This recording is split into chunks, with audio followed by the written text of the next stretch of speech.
Winter start ചെയ്തിട്ടുള്ള നമ്മുടെ ആദ്യത്തെ കുട്ടി ട്രിപ്പായിരുന്നു സെവൻ സിസ്റ്റേഴ്സിലേക്കുള്ളത്. ലണ്ടനിൽ നിന്ന് ഒരു 1 ഡേ ട്രിപ്പ് പ്ലാൻ ചെയ്യുന്നവർക്ക് ഏറ്റവും അടിപൊളിയായിട്ട് ചൂസ് ചെയ്യാൻ പറ്റുന്ന ഒരു സ്ഥലമാണിത്. പക്ഷേ സമ്മറിലാണ് കേട്ടോ ഏറ്റവും ഈസി ആയിട്ട് നമുക്ക് അവിടെ എത്തിപ്പെടാൻ പറ്റുന്നത്. വിൻ്ററിലൊക്കെ പോകുമ്പോഴത്തേക്കും നമുക്ക് കുറച്ച് പണി വാളാനുള്ള ചാൻസ് ഉണ്ട്. ഞങ്ങൾക്ക് പാളിയ പോലെ ലണ്ടനിൽ നിന്ന് ട്രെയിൻ കയറി ഒരു 1 അവർ ട്രാവൽ ചെയ്ത് നമ്മൾ ഈസ്ബോൺ എത്തും. അവിടെ നിന്ന് ഒരു 10-20 മിനിറ്റ് എടുത്തു കഴിഞ്ഞാൽ നമുക്ക് ബസ് കയറി എത്താവുന്ന ഒരു സ്ഥലമാണ് സെവൻ സിസ്റ്റേഴ്സ്.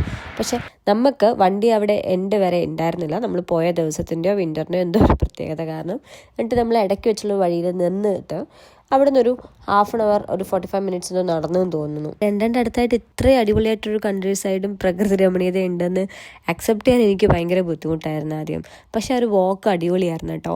അപ്പോൾ നമ്മളീ പോകുന്ന ഈ സെവൻ സിസ്റ്റേഴ്സ് എന്ന് പറഞ്ഞ സ്ഥലം 7 ഹിൽ ടോപ്പ് ചേർന്ന് ഉണ്ടായിരിക്കുന്ന ഒരു സ്ഥലമാണ്. ഇങ്ങനെ അപ്പ് ആൻഡ് ഡൗൺസ് ആണ്, നമുക്ക് നടന്ന് പോകാനായിട്ട് നല്ല രസമാണ്. അതുപോലെ തന്നെ ഹിൽസ് ഉണ്ടാക്കിയേക്കുന്ന ചോക്ക് കൊണ്ടാണെന്നാണ് പറയുന്നത്.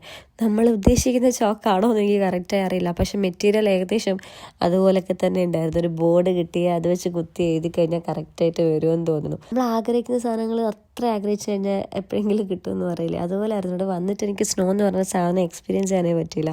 ഒരു ചെറിയ രീതിയിലായാലും എനിക്ക് ആ ഒരു സാധനം കിട്ടിയിട്ടോ. അൺഎക്സ്പെക്റ്റഡ് ആയിരുന്നു. കാറ്റടിക്കുന്ന പോലെ വന്ന് അടിച്ച് കയറുമായിരുന്നു. ഒട്ടും പ്രതീക്ഷിക്കാത്തതുകൊണ്ട് എങ്ങനെ റിയാക്ട് ചെയ്തെന്ന് പോലും അറിയാതെ ഞാൻ ആകെ ഭയങ്കര എക്സൈറ്റഡ് ആയിരുന്നു.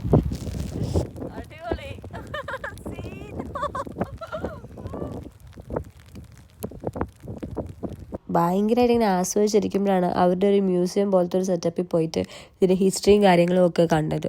ആ വീഡിയോ കണ്ടപ്പോഴത്തേക്കിനും പിന്നെ ഓടിച്ചാടി എങ്ങനെയും അവിടുന്ന് രക്ഷപ്പെട്ടാൽ മതി എന്നുള്ളൊരു മൂഡ് ആദ്യം വന്നു. കാരണം ഈ ഹിൽസൊക്കെ നാച്ചുറൽ പ്രോസസ്സിൻ്റെ ഭാഗമായിട്ട് ഇങ്ങനെ റോഡ് ചെയ്ത് മൊത്തം കടലിലേക്ക് പൊളിഞ്ഞ് വീഴുന്ന വീഡിയോസൊക്കെ അടിപൊളിയായിട്ട് അവരെടുത്ത് വെച്ചിട്ടുണ്ട്. അത് കണ്ട് ആർക്കെങ്കിലും എൻ്റെ ചവിട്ടി പോയി നിൽക്കാൻ തോന്നുമോ? എന്തൊക്കെ പറഞ്ഞാലും ഈ ഒരു സ്ഥലവും ആ ബീച്ചും അവിടുത്തെ കാറ്റും ഒരു രക്ഷയില്ല കേട്ടോ. പിന്നെയും വരാൻ തോന്നുന്നൊരു ഫീലുണ്ട്. ഉറപ്പായിട്ടും ഞാൻ വീണ്ടും വരും. ഇപ്പം നമ്മൾ സൺസെറ്റ് കണ്ടിട്ട് വേഗം വീട് പിടിക്കാൻ നോക്കുകയാണ്. കാരണം വിൻ്ററാണ്, തണുപ്പ് കുറച്ച് കൂടുതലാണ്.